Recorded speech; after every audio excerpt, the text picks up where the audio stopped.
हर हर महादेव दोस्तों, आप सभी का मेरे इस यूट्यूब चैनल में हार्दिक स्वागत है। आज पौष मास की पहले सोमवार के दिन सुनिए भगवान भोलेनाथ की दो पौराणिक कथाएं। तो चलिए वीडियो शुरू करते हैं। अगर आपको हमारी ये वीडियो अच्छी लगी हो तो लाइक शेयर और सब्सक्राइब करना ना भूलें। बहुत पुराने समय की बात है कि एक नगर में एक धनवान साहूकार रहा करता था, जिसके घर में किसी प्रकार की कोई कमी नहीं थी। परंतु उसको एक ही दुख था कि उसका कोई भी पुत्र नहीं था, जिसकी चिंता उसे दिन रात लगी रहती थी।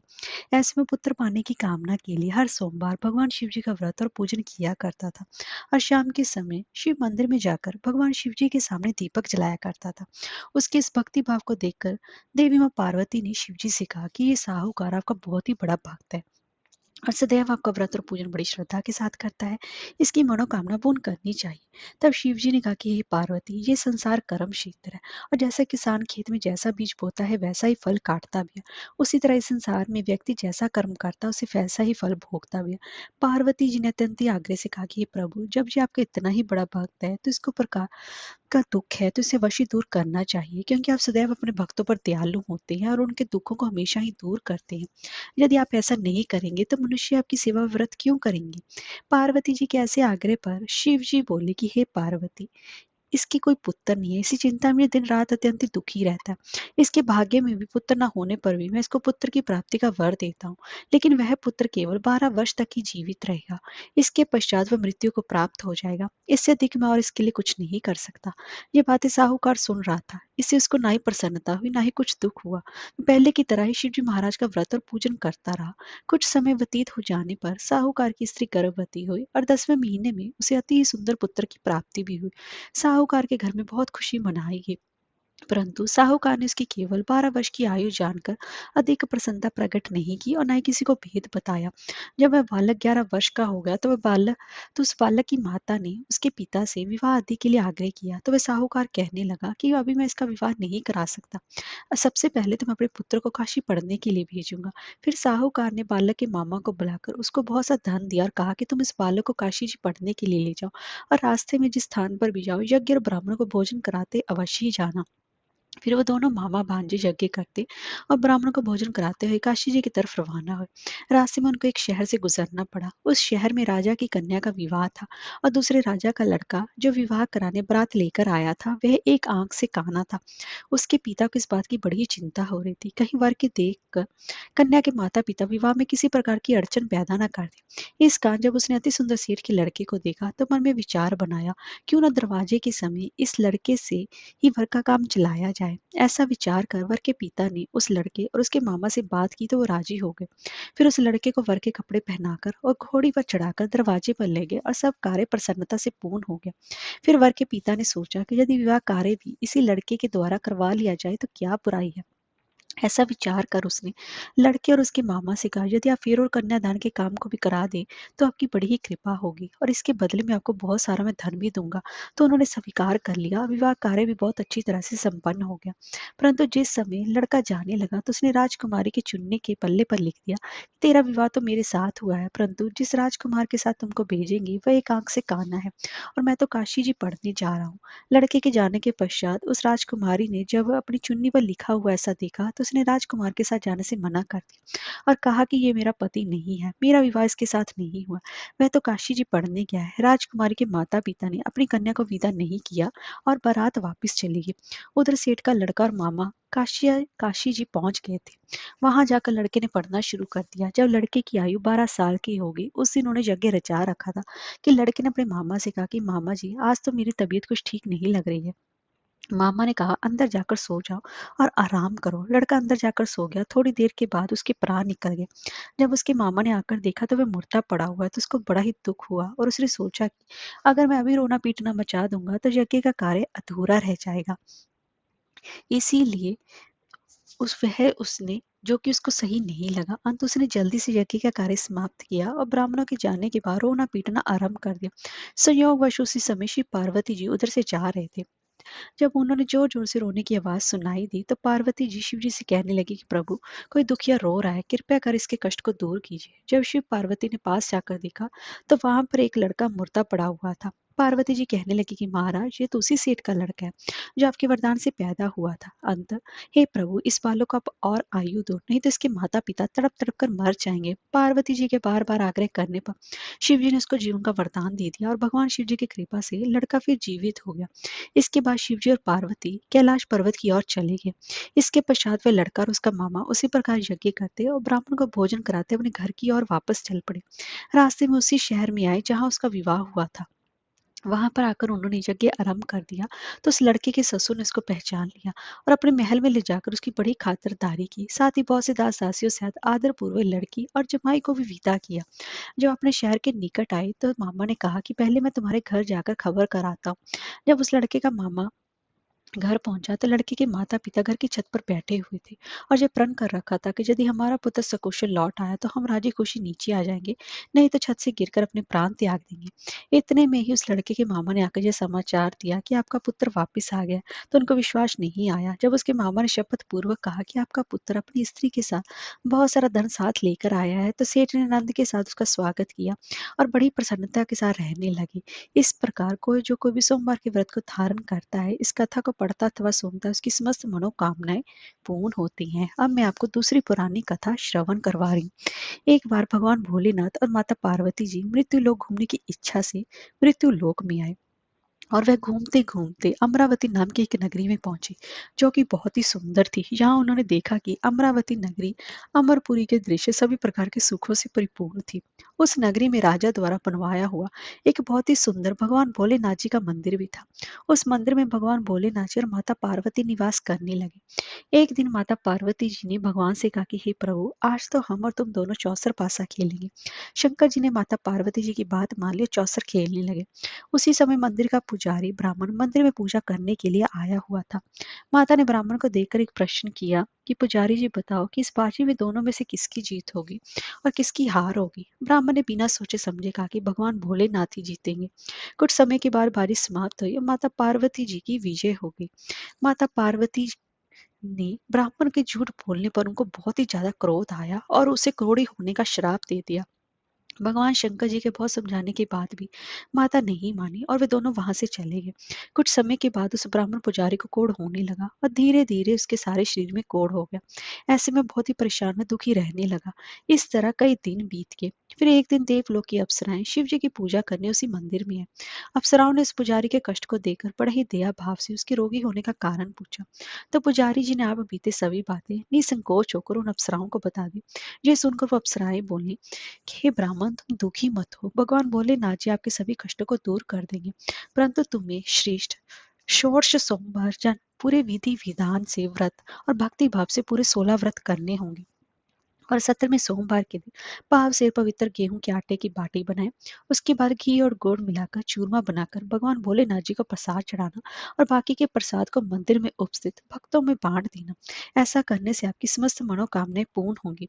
ऐसा कहकर अप्सराएं देवलोक चली गई। ब्राह्मण भी यथा विधि षोडश सोमवार व्रत करने लगा। ऐसे में भगवान भोलेनाथ की कृपा से धीरे धीरे ब्राह्मण पुजारी कोढ़ से मुक्त होने लगा। कुछ समय के बाद भगवान शंकर जी और माता पार्वती जी फिर उसी मंदिर में पधारे। तब माता ने उस ब्राह्मण को रोग मुक्त होने का कारण पूछा। तो ब्राह्मण ने माता को 16 सोमवार के व्रत के बारे में विस्तार पूर्वक बताया। ब्राह्मण की बात सुनकर माता पार्वती जी बहुत प्रसन्न हुई और पुजारी से 16 सोमवार के व्रत की विधि भी पूछी। उसी दिन से माता पार्वती जी भी षोडश सोमवार व्रत करने लगी और लगातार 16 व्रत किए। ऐसे में उनकी मनोकामनाएं पूर्ण हुई। उनके रूठे पुत्र स्वामी कार्तिकेय जी स्वयं माता के आज्ञाकारी हो गए।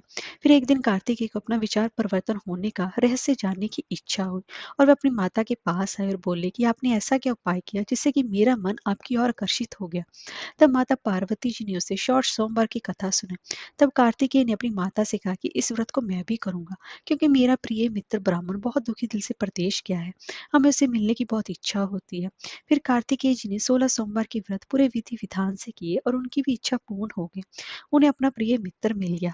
तब उसके मित्र ने इस आकस्मिक मिलन का भेद कार्तिकेय जी से पूछा तो वे बोले कि हे मित्र, हमने तुम्हारे मिलने की इच्छा करके ही 16 सोमवार के व्रत किए थे। अब तो उस ब्राह्मण मित्र को अपने विवाह की बड़ी ही इच्छा हुई और वह भी 16 सोमवार के व्रत पूरे विधि विधान से करने लगा। एक दिन वह किसी काम से विदेश गया और वहां के राजा ने अपनी पुत्री का स्वयंवर रखा था। उस राजा ने राजकुमारी के विवाह के लिए शर्त रखी थी कि जिस राजकुमारी राजकुमार के गले में सब प्रकार श्रृंगार है हथनी माला डालेगी, मैं उसी के साथ अपनी बेटी का विवाह करूंगा। भगवान शिव जी की कृपा से ब्राह्मण ऋषि स्वयंवर को देखने के लिए एक और बैठा हुआ था। उसी समय हथनी वहां पर आई और उस ब्राह्मण के गले में जयमाला डाल दी। इस तरह राजा की प्रतिज्ञा के अनुसार बड़ी धूमधाम के साथ अपनी पुत्री का विवाह ब्राह्मण के साथ पूरे विधि विधान से कर दिया और उसे बहुत सारा धन देकर सम्मान पूर्वक संतुष्ट किया और वे दोनों सुख पूर्वक रहने लगे। एक दिन उस राजकुमारी ने अपने पति से पूछा कि हे प्राणनाथ, आपने ऐसा कौन से पुण्य किया जो हथनी ने सभी राजकुमारों को छोड़कर आपके गले में जयमाला डाली। तब ब्राह्मण बोला कि हे प्राण प्रिय, मैंने अपने मित्र कार्तिकी जी के कथा अनुसार 16 सोमवार का व्रत किया था, जिसके प्रभाव से मुझे तुम जैसी रूपवान पत्नी मिली है। इस व्रत की महिमा सुनकर राजकन्या को बड़ा ही आश्चर्य हुआ और वह भी पुत्र की कामना के लिए 16 सोमवार के व्रत करने लगी और भगवान भोलेनाथ से पुत्र की कामना की प्राप्ति करने लगी। शिव जी की कृपा से कुछ समय के बाद उसके गर्भ से एक अति सुंदर सुशील धर्मात्मा और विद्वान पुत्र होगा। वह ब्राह्मण और उसकी पत्नी दोनों इस पुत्र को पाकर बहुत ही प्रसन्न हुए और उसका लालन पालन बड़ी प्रकार से करने लगे। जब वह लड़का बड़ा हुआ और समझदार हुआ तो एक दिन अपनी माता से प्रश्न किया कि माता, आपने ऐसा कौन सा पुण्य किया जो आपको मेरे जैसे पुत्र की प्राप्ति हुई। पुत्र की बात सुनकर उस राजकुमारी ने अपने द्वारा किए गए 16 सोमवार के व्रत की कथा और पूरे नियमों के बारे में उसे बताया। उस लड़के ने इस व्रत को सब तरह से मनोरथ पूर्ण करने वाला सुनकर उसके मन में राज्य अधिकार की पाने की इच्छा की। उस लड़के ने उसी दिन भगवान शिव जी को प्रसन्न करने के लिए 16 सोमवार के व्रत पूरे नियमों से करने लगा। एक दिन दूसरे देश के राजा के दूत ने आकर उसको उनकी राजकुमारी के लिए चुना और उसे अपने साथ ले गए और राजा ने अपनी राजकुमारी का विवाह उसके साथ कर दिया। धीरे धीरे राजा वृद्ध हो गया और उसके लिए राजकाज संभालना मुश्किल हो गया। उसने अपने दामाद का राज्य तिलक कर दिया और वहां का राजा घोषित कर दिया। इस तरह ब्राह्मण पुत्र राजा बनकर भी यह व्रत करता रहा। जब 17वां सोमवार का व्रत आया तो उसने अपनी रानी से सभी सामग्रियों से भगवान भोलेनाथ जी के मंदिर आने को कहा, किंतु रानी मंदिर नहीं गई और उसे अपने दास दासियों को पूजा की सामग्री लेकर मंदिर भेज दिया। राजा ने पूरे विधि विधान से भगवान शिव जी की पूजा करी। जब वह वहां से जाने लगा तो उसने सुना कि आकाशवाणी से एक आवाज आई और उसने कहा कि हे राजा, अपनी इस रानी को राजमहल से निकाल दे, नहीं तो ये तेरा सर्वनाश कर देगी। इस वाणी को सुनकर राजा आश्चर्य में पड़ गया और उसने तुरंत मंत्रियों की बैठक बुलाई और आप बीती भी सुने। मंत्री आदि सभी विस्मय और दुख में डूब गए, क्योंकि जिस कन्या के साथ राज्य मिला है राजा उसी को राज्य से निकालने का जाल रच रहा है, ये कैसे हो सकेगा। अंत में राजा ने अपनी रानी को राजमहल से निकाल दिया। रानी दुखी हृदय से अपने भाग्य को कोसती हुए अपने राज्य से बाहर चली। बिना चप्पलों के और फटे वस्त्र पहने भूखी प्यासी धीरे धीरे चलकर एक नगर में जा पहुंची। उस नगर में एक बुढ़िया रोज सूत काट कर बेचने जाती थी। रानी की करुण दशा देखकर बुढ़िया बोली, तो मेरे साथ चल और मेरा सूत बिकवा दे, मैं वृद्ध हूँ, भाव नहीं जानती हूँ। ये सुनकर रानी बुढ़िया के सिर से सूत की गठरी उतारकर अपने सिर पर रख ली। अचानक से आंधी आई और बुढ़िया के सभी सूत हवा में उड़ गए।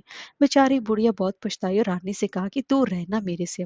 अब रानी एक तेली के घर पर गई और काम मांगने लगी कि अचानक से उस तेली के सभी मटके शिव जी के प्रकोप से चटके।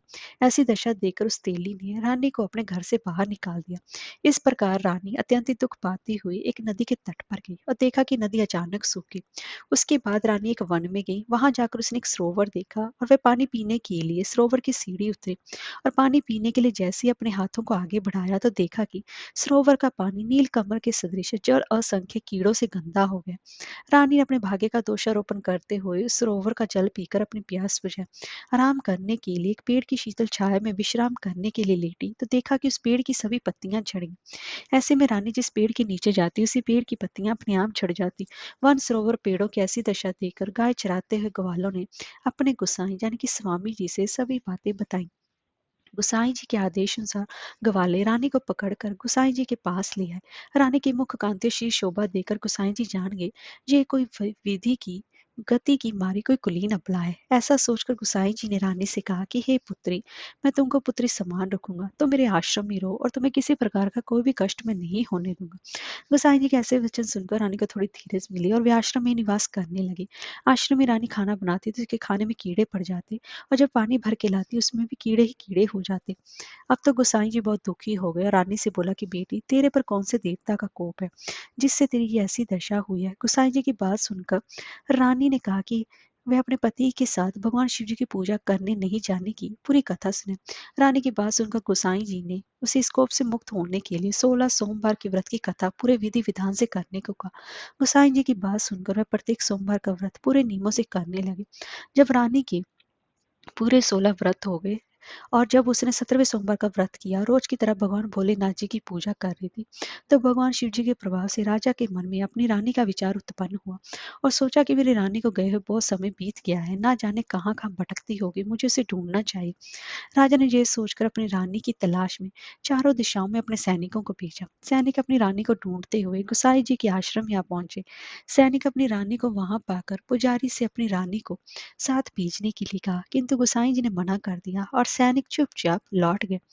राजा को सभी बातें बताएं। तब राजा स्वयं रानी को लेने गोसाई जी के आश्रम आए और पुजारी से प्रार्थना करते हुए बोले कि महाराज, जो देवी आपके आश्रम में रहती है वो मेरी पत्नी है। शिव जी के कोप से मैंने इसका त्याग कर दिया था, अब इस पर से भगवान शिव जी का कोप शांत हो गया, इसलिए इसे मैं लेने के लिए आया हूँ। आपकी आज्ञा तो मैं इसे ले जा सकता हूँ। गोसाई जी ने इसे राजा के वचनों को सत्य समझकर रानी को राजा के साथ जाने की आज्ञा दे दी। गोसाई जी की आज्ञा पाकर रानी अपने पति के साथ अपने राज्य के लिए चली। रानी के आने की खबर पाकर राज्य के निवासी अनेक तरह के बाजे बजाने लगे। नगर के दरवाजे पर तोन बंदन वारों से विविध विधि से नगर को सजाया। नगर में घर में मंगल गान होने लगे। पंडितों ने वेद वेद मंत्रों का उच्चारण करके अपनी रानी का स्वागत किया। इस प्रकार रानी ने अपनी राजधानी में पुनः प्रवेश किया। राजा ने अपनी रानी के आने की खुशी में ब्राह्मणों को अनेक प्रकार के दान आदि देकर संतुष्ट किया। याचकों को धन धान्य दिया। पूरी नगरी में जगह जगह लंगर खुलवाए, जहाँ भूख और गरीबों को खाने को मिला। इस प्रकार राजा रानी भगवान भोलेनाथ जी की कृपा से सभी प्रकार के सुख भोगते हुए 16 सोमवार की व्रत की कथा करते रहे।